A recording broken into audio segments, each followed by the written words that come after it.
There comes a time when the silence must speak, not through yelling, not through violence, but through clarity, through truth.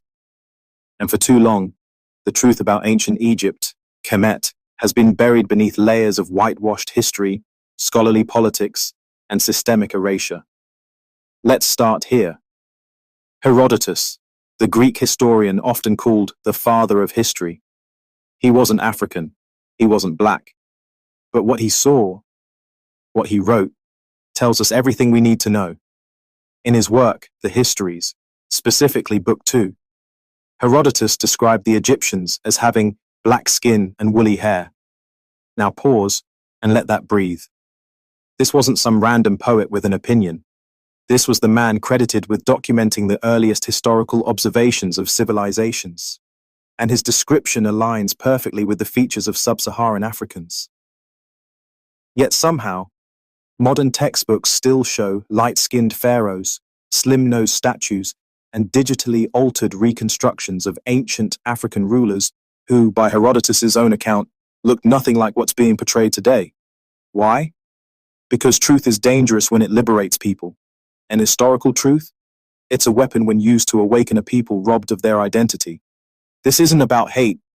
This is about restoration. Restoration of history. Restoration of truth. And most importantly, restoration of the African image that has been distorted, diluted, and denied. The ancient Egyptians didn't just happen to be African.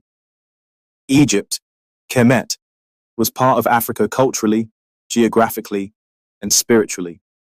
Its architecture, philosophy, language, and cosmology were deeply rooted in African principles and connections, especially with Nubia, also known as Kush. Kush wasn't a side story. It was the mother civilization to Kemet.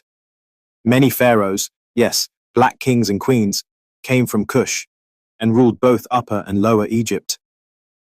These were people of dark skin, tightly curled hair, wide noses, and full lips.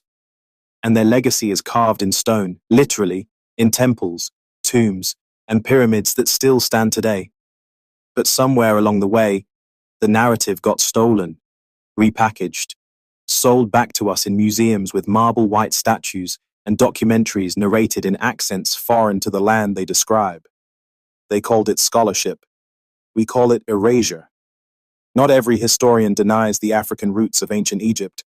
Scholars like Cheikh Anta Diop, Ivan van Sertima, and Dr. John Henrik Clarke fought for the truth to be known. They used science, carbon dating, DNA studies, and cultural evidence to back up what Herodotus simply observed with his own eyes. But truth isn't always profitable. You can sell an image of Cleopatra if she looks like Elizabeth Taylor. You can build a brand around Egypt if it looks closer to Europe than Ethiopia. But tell the world the real builders of the pyramids looked like you, and the whole matrix shakes. So now you're here, listening, watching, maybe questioning what you've been taught. That's good. Because what Herodotus gave us wasn't just a description, it was a crack in the illusion. And that illusion is part of a larger design, a design that wants you disconnected from your power. If you believe your ancestors were slaves and nothing more, you'll walk with your head down. But if you realize your ancestors built temples that aligned with the stars, if you realize your people created medicine, mathematics, and monarchies before Europe even existed, you walk different, you think different, and that's the beginning of revolution. But don't just run with emotion. Do what the ancient Egyptians did. Inquire. Historia, the root word of history, means to inquire. That's what Herodotus was doing. And that's what you must do. Ask questions, study, verify, cross-reference. Because when you put truth under pressure, it doesn't break. It shines. Kemet wasn't just a place. It was a consciousness, a vibration rooted in harmony with nature, with spirit, with legacy. Kemet literally means the black land. Yes, it refers to the rich soil along the Nile, but for us, it means more. It means our people, our divine design, the wisdom encoded in our DNA. Power fears roots.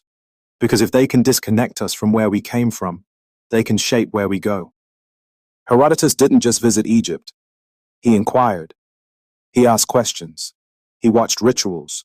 He studied symbols. He spoke with priests. He listened.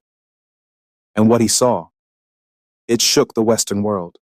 He saw a people who built temples without cranes, who aligned pyramids with the stars, who tracked time with a 365-day calendar before the Romans had the idea. He saw black brilliance in full bloom, mathematical minds, spiritual mastery, medical knowledge that would be borrowed and never credited. He saw legacy. Kemet was connected to Nubia, Kush, further south along the Nile, even darker in skin, even deeper in African culture. In fact, during the 25th dynasty, the Nubians ruled Egypt. Africa ruled Africa. They restored temples. They brought back spiritual order. They reminded the world that divinity has always had melanin. You won't hear that in school books, because it destroys the myth that blackness is new to greatness. When in truth, we're the blueprint. Herodotus matters not because he was perfect, but because he told the truth before the world was ready to hear it. He said what he saw, and that alone changed the game. Over time, historians tried to dilute his words. They reinterpreted them, made them figurative, rebranded the culture, whitened the imagery, erased the identity. But truth doesn't die. It waits. And when the time is right, it reawakens. Now, we're in that time. We're reading. We're asking. We're researching. We're remembering.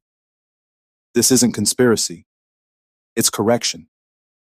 They'll call it Afrocentrism, like it's a fad, but it's not a trend. It's a return to truth, to self, to legacy. Once you see yourself in history, you stop begging to be included in it. You become the author of your own narrative. And now that you know who you are, you can never unknow it. You weren't slaves first. You were scholars, builders, scribes, architects, healers. You were the first. And being first is dangerous in systems built on lies. But truth always walks with time. And now, it's time. You are not here to argue history. You are here to restore it. And that restoration starts with memory. And memory becomes movement. The whispers they tried to bury you with, let them fade. The doubt they cast over your brilliance, let the work speak. Your silence has always been strategic. Your presence has always been power. This voice, this platform, this message, it's not content, it's a calling. And when a calling is backed by truth, backed by ancestors, backed by legacy, it can't be silenced. Let them talk. Let them deny. Let them squint through the smoke of their own illusions. Because you're rising. And as you rise, the motion continues. You were never lost, my brother, just waiting to be remembered. Consciousness, in motion.